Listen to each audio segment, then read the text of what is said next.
Hello friends, എല്ലാവർക്കും സുഖമോദേവി സീരിയലിൻ്റെ ഇന്നത്തെ എപ്പിസോഡിൻ്റെ റിവ്യൂയിലേക്ക് സ്വാഗതം. അങ്ങനെ നന്ദനെ കാണാതായിട്ടും ദേവികയുടെ മുഖത്ത് വലിയ വിഷമമൊന്നും കാണുന്നില്ലല്ലോ എന്ന് മുരളി ചോദിക്കുമ്പോൾ ആ ഒരു ചോദ്യം ദേവികയെ വല്ലാതെ തന്നെ വേദനിപ്പിക്കുന്നുണ്ട്. അതായത് തന്നെ പൂർണ്ണമായിട്ടും മനസ്സിലാക്കിയ ഒരാളാണ് മുരളിയെന്നാണ് ദേവിക കരുതിയിരുന്നത്. മുരളിയിൽ നിന്നും ഇങ്ങനൊരു ചോദ്യം ഉണ്ടാകുമെന്ന് ദേവിക ഒരിക്കലും പ്രതീക്ഷിച്ചിരുന്നില്ല. അതുകൊണ്ട് തന്നെ മുരളിയുടെ ഒരു ചോദ്യത്തിന് കൂടുതൽ മറുപടിയൊന്നും പറയാതെ ദേവിക വളരെ വിഷമത്തോടെ അകത്തേക്ക് പോകുന്നു. പിന്നീട് രജനിയാണെങ്കിൽ നന്ദനെക്കുറിച്ചുള്ള കാര്യങ്ങളെല്ലാം തിരക്കുമ്പോൾ ഗിരീഷ് എല്ലാ സത്യങ്ങളും രജനിയോട് തുറന്നു പറയുന്നുണ്ട്. നന്ദനെ കാണാതായെന്നുള്ള വിവരം അറിഞ്ഞെത്തുന്ന ഹരിസാറിന് വലിയ ആശങ്കയാണുള്ളത്. എന്നാൽ അദ്ദേഹത്തിൻ്റെ മനസ്സിൽ ഒരു സംശയം ഉണരുന്നുണ്ട്. അതായത് സ്റ്റേഷനിൽ ഹാജരാകാതിരിക്കാൻ വേണ്ടിയിട്ട് നന്ദൻ മനഃപൂർവ്വം ഒളിച്ചിരിക്കുന്നതാകുമോ എന്നുള്ളതാണ് അദ്ദേഹത്തിൻ്റെ സംശയം. പക്ഷേ പ്രഭാവതി അതിനെ ശക്തമായിട്ട് തന്നെ എതിർക്കുന്നുണ്ട്. അങ്ങനെ ഒരു തീരുമാനം എടുത്തിരുന്നുവെങ്കിൽ നന്ദൻ തന്നോട് പറഞ്ഞിട്ടേ പോകുമായിരുന്നുള്ളൂ എന്നാണ് പ്രഭാവതി പറയുന്നത്. മാത്രമല്ല നന്ദന് വലിയ എന്തോ ഒരു അപകടം സംഭവിച്ചിരിക്കാമെന്നും പ്രഭാവതി പറയുന്നുണ്ട്. ഈ വാക്കുകൾ കേൾക്കുന്ന ഹരിസാറാണെങ്കിൽ നന്ദനെ കണ്ടെത്താനായിട്ട് പരമാവധി ശ്രമിക്കാമെന്ന് തന്നെ പ്രഭാവതിക്ക് ഉറപ്പ് നൽകുന്നു. ഇതിനിടയിൽ ബെല്ലയുടെയും ഋഷിയുടെയും ഇടയിൽ അഭിപ്രായ വ്യത്യാസങ്ങളൊക്കെ കൂടുതൽ പ്രകടമാകുന്നുണ്ട്. ഇതുവരെ എല്ലാ കാര്യങ്ങളും പരസ്പരം ആലോചിച്ചാണ് അവർ തീരുമാനമെടുത്തിരുന്നത്. എന്നാൽ ഈ ഒരു തവണ നന്ദനെ സംബന്ധിച്ച വിഷയത്തിൽ ഋഷി ഒറ്റയ്ക്കൊരു തീരുമാനം എടുത്തിരിക്കുകയാണ്.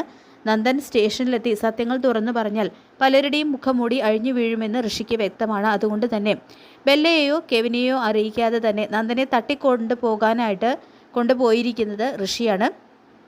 പിന്നീട് ബെല്ലയും കെവിനും ആണെങ്കിൽ നന്ദനെ കാണാനായിട്ട് ആ ഒരു ഒളി സങ്കേതത്തിലെത്തുമ്പോൾ ഗുണ്ടാ സംഘം അവരെ തടയുന്നുണ്ട്. അപ്പോൾ തുടർന്ന് എനിക്ക് നന്ദനെ കാണണം എന്ന് പറയുമ്പോൾ അവർ നന്ദൻ അവിടെ ഇല്ല എന്ന് പറഞ്ഞുകൊണ്ട് ബെല്ലയെ തടയാണ്. ഈ ഒരു സമയത്താണ് ബെല്ല താൻ പറഞ്ഞുവിട്ട ആളുകളെല്ലാം നന്ദനെ പിടിച്ചുകൊണ്ടുവന്നിരിക്കുന്നത് എന്നൊരു സത്യം മനസ്സിലാക്കുന്നത്. തുടർന്ന് ഋഷിയെ വിളിക്കുമ്പോൾ ബെല്ല അതിബുദ്ധി കാണിക്കാൻ ശ്രമിച്ചതിൻ്റെ ഫലമാണ് ഇതെന്നും ഇപ്പോൾ നന്ദനെ കാണാൻ പറ്റില്ല എന്ന് തന്നെ ഋഷി പറയുന്നുണ്ട്. ഋഷിയുടെ നിർദ്ദേശപ്രകാരം CP എത്തി നന്ദനെ മറ്റൊരു സ്ഥലത്തേക്ക് മാറ്റുകയാണ് ചെയ്യുന്നത്. ഇപ്പോൾ നന്ദൻ തൻ്റെ നിയന്ത്രണത്തിലാണെന്നും എല്ലാം പദ്ധതി പ്രകാരം നടക്കുകയാണെന്നും CP ഋഷിയോട് പറയുന്നുണ്ട്. ഈ ഒരു സംഭാഷണം കേട്ട അരുന്ധതിയാണെങ്കിൽ കാര്യങ്ങളെയൊക്കെ അന്വേഷിക്കുമ്പോൾ ബെല്ലയെ മറികടന്നാണ് താൻ ഈ ഒരു നീക്കം നടത്തിയത് എന്ന് ഋഷി തുറന്നു പറയുന്നുണ്ട്. അതോടെ ബെല്ലയുടെ ദേഷ്യം ഇരട്ടിയാകുന്നു. നന്ദനെ ഒന്ന് കാണാൻ പോലും സാധിക്കാതിരുന്നതും ഋഷി തന്നെ ഒഴിവാക്കി എന്നുള്ള തിരിച്ചറിവും ഇസബെല്ലയെ കൂടുതൽ പ്രകോപിപ്പിക്കേണ്ടത്. ഒടുവിൽ കെന്നെയും കൂട്ടി കടുത്ത നിരാശയോടെ ഇസബെല്ല അവിടെ നിന്നും മടങ്ങുന്നു. ഇതിനിടയിൽ ദേവികയാണെങ്കിൽ ഒരു നിർണായക തീരുമാനം തന്നെയാണ് എടുക്കുന്നത്. സഹായത്തിനായിട്ട് ദേവിക ഇസ്തപ്പാൻ ചേട്ടനെ കാണാനായിട്ട് പോകുന്നുണ്ട്. ചന്ദ്രോത്ത് കുടുംബത്തിനും ദേവികയ്ക്കും വേണ്ടി ഏത് സാഹചര്യത്തിലും ഒപ്പം നിൽക്കുന്ന ഒരു വ്യക്തിയാണ് ഇസ്തപ്പാൻ ചേട്ടൻ. ഇപ്പോൾ ദേവികയുടെ ദുഃഖം സ്വന്തം ദുഃഖമായിട്ട് കാണുന്ന അദ്ദേഹം ഈ പ്രശ്നത്തിനും പരിഹാരം കണ്ടെത്തും എന്നുള്ള കാര്യം ഉറപ്പാണ്. അങ്ങനെ ദേവിക ഇസ്തപ്പാൻ്റെ വീട്ടിലെത്തുമ്പോൾ അദ്ദേഹം അവിടെ ഉണ്ടായിരുന്നില്ല. എന്നാൽ ദേവിക എത്തിയെന്നുള്ള വിവരം അറിഞ്ഞയുടൻ ഇസ്തപ്പാൻ ചേട്ടൻ അവിടേക്ക് ഓടിയെത്തുന്നുണ്ട്. ദേവികയെ കണ്ടതിൽ സന്തോഷം പ്രകടിപ്പിച്ചതിന് ശേഷം ദേവികയുടെ വിശേഷങ്ങളെല്ലാം ഇസ്തപ്പാൻ ചേട്ടൻ ചോദിക്കുന്നുണ്ട്. ഇപ്പോൾ സിദ്ധാർത്ഥൻ്റെ കേസും സ്വത്ത് സംബന്ധമായിട്ടുള്ള പ്രശ്നങ്ങളൊക്കെ അവസാനിച്ചതായും ദേവിക MLA ആയിട്ടുള്ള വിവരം അറിഞ്ഞതിൽ സന്തോഷമുണ്ടെന്നും ഇസ്തപ്പാൻ ചേട്ടൻ പറയുന്നു. എന്നാൽ ദേവികയുടെ മുഖത്തെ വിഷമം കണ്ട ഇസ്തപ്പാൻ ചേട്ടൻ കൂടുതൽ അന്വേഷണം നടത്തുന്നുണ്ട്. അപ്പോഴാണ് ദേവിക നടന്ന സംഭവങ്ങളെല്ലാം വിശദമായിട്ട് തന്നെ പറയുന്നത്.